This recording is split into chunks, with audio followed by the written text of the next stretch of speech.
Hello, I am so excited to dive in today. We are going to be chatting about your supported era, maybe one of my favorite topics of all time. So, we've been taught that building a business requires a lot of sacrifice, right? Like, do more, push harder, create more content, write more emails, learn more tools, go to more events, and do it all yourself. But I think at this stage in society, we know better, right? Like we've learned that that's not actually true. We've learned we've been duped. We've seen behind the curtain. And now we know the truth. And that the next era of your business, the one that you're stepping into, your supported era, doesn't actually reward the busiest founder or the most burnt out founder. Actually, no, it rewards the most supported founder. So that's what we're going to talk about today. I'm going to introduce myself, of course, if you don't know me already, and then I'm going to share with you the skill sets of a modern CEO. We're going to talk about AI. We're going to talk about the delegation shifts that might need to happen for you to be in your supported era. And then we're going to talk about how to clone yourself. And at the end, I have a really fun bonus for you that's going to help you truly enter your supported era. So stay tuned for that. So, someone recently asked me, I was speaking at an event, and she was like, Tiffany, I'm really struggling with how to introduce you. Like, should I say that you're a former music publicist and that you've interviewed Elton John? And I was like, well, yeah, sure. And she's like, well, or should I say that you're like a five-time entrepreneur, had all these businesses, and now you're out there helping other business women make more money with more joy? And I was like, well, yeah, that sounds good. She's like, well, wait, maybe I should say that you're the founder of Yacht Club and you're a keynote speaker and you get up on big stages and you talk about sustainable scaling. And I was like, yeah, yes, yes, yes, to all of that. That is who I am. So, hi, I'm Tiffany Napper. I am all of those things. And I am also someone who deeply loves Paris. I deeply love my Louisiana roots, hence the pelican on the screen in front of you. And I love Sabrina Carpenter. What can I say? I have a sweet spot for fellow petite powerhouses. I am also someone who is in the top 10% of women led businesses in the US, having been a multi six figure business owner for 15 years strong. Blows my mind when I say it. I'm a self made millionaire. I do not come from generational wealth by any means. And I don't do this alone. And while I do run a very lean team, it's something I specialize in, I don't do this alone. We're going to talk about what it looks like to find the right people to support you in your journey. But first, let's talk about a little mindset shift, okay? You don't need to work harder. You do need to work differently. So, what got you here won't get you there. We've heard that before, right? And the modern CEO has a slightly different job than maybe what you were taught, or a different job from what you've been doing. So, yes, you have to be really good at what you do, right? That's like the number one standard for being successful in business. Do good work. But that's not how we scale a business. So the founders who scale, the founders who grow, are the ones who lead people really well, the ones who build systems that run maybe even without them, and the ones who are leveraging tools, including AI, so that they can move faster.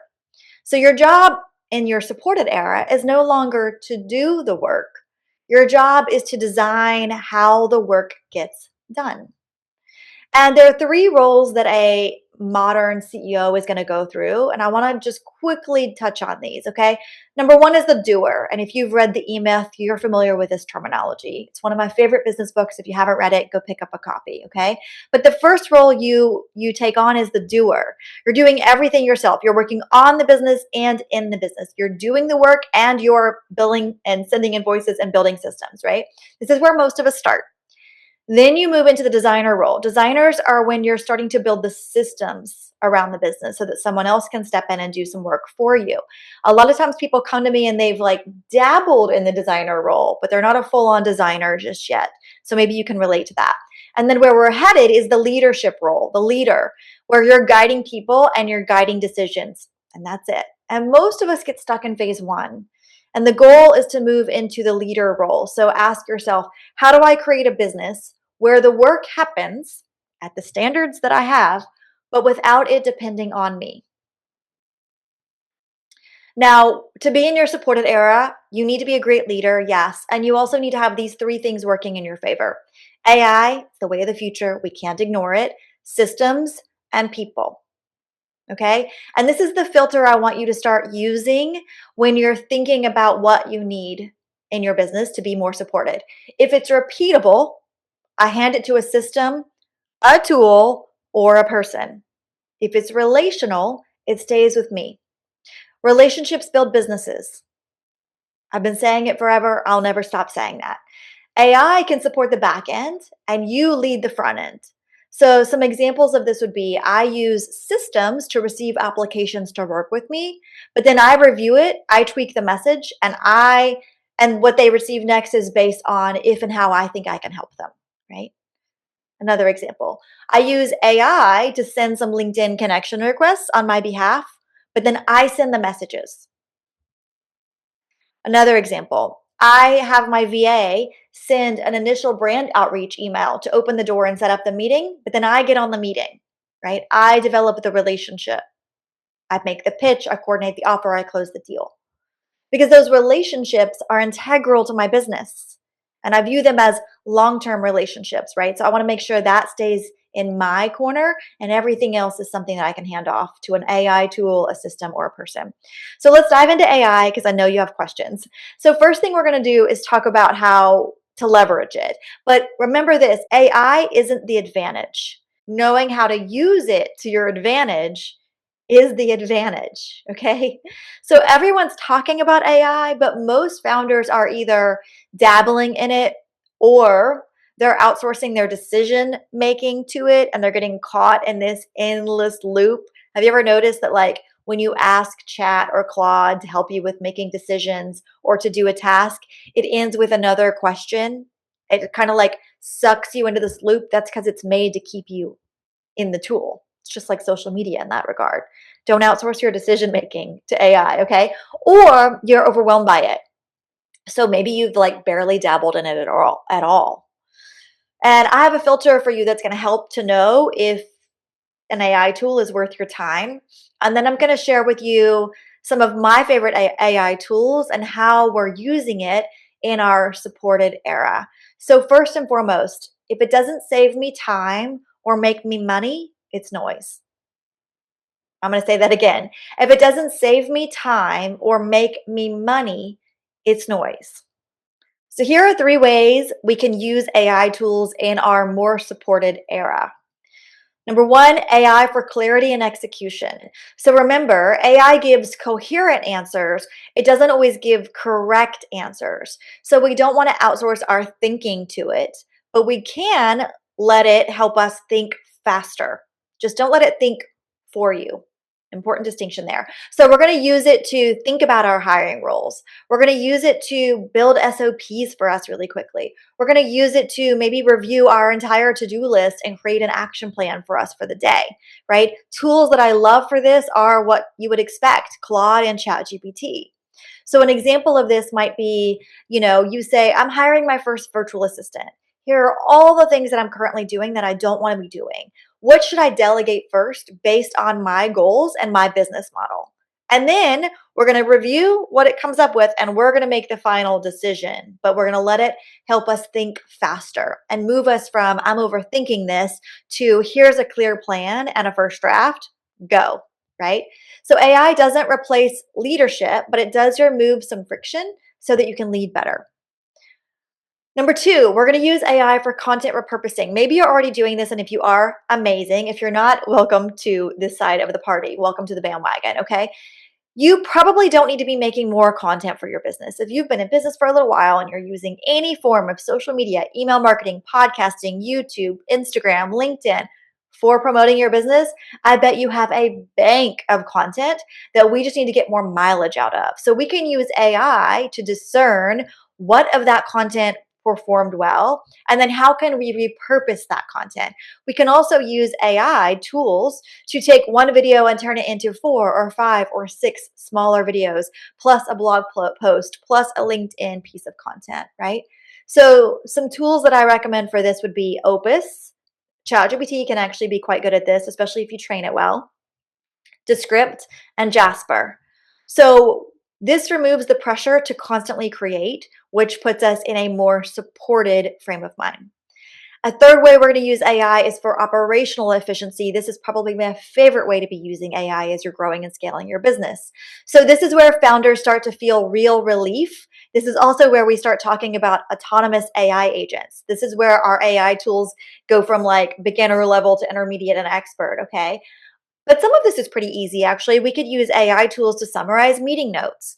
We can use AI tools to trigger workflows. We can use AI tools to clean up messy folders. I recently used the Claude co-working tool to clean up my entire downloads folder, and it was a mess, right? And what would have taken me hours took me a couple of minutes to just plug in the prompt and walk away. So tools I like for operational efficiency would include Claude, especially Claude Cowork, ChatGPT, Notion AI. If you're using Notion, it can actually build things for you. And one of my favorites is On Ghost, which is actually trying to build a virtual talent agency, but their email drafting tool inside it is saving me so much time. Like the drafts that tool writes for me are without a shadow of a doubt better than any other AI tool I've ever experienced. So this is where we start to save time. And this is the difference between running your business versus your business running smoother without you and without you having to spend so much time doing everything.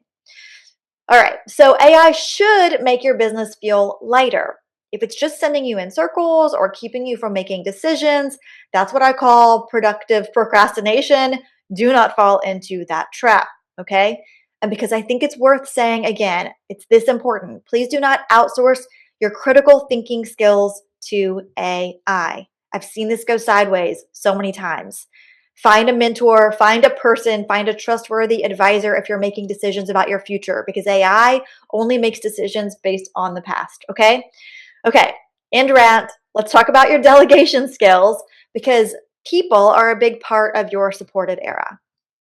So, to be in your supported era, I need you to make this delegation shift, because you're going to need to be a great delegator. And to be a great delegator, you need to know what needs to be delegated.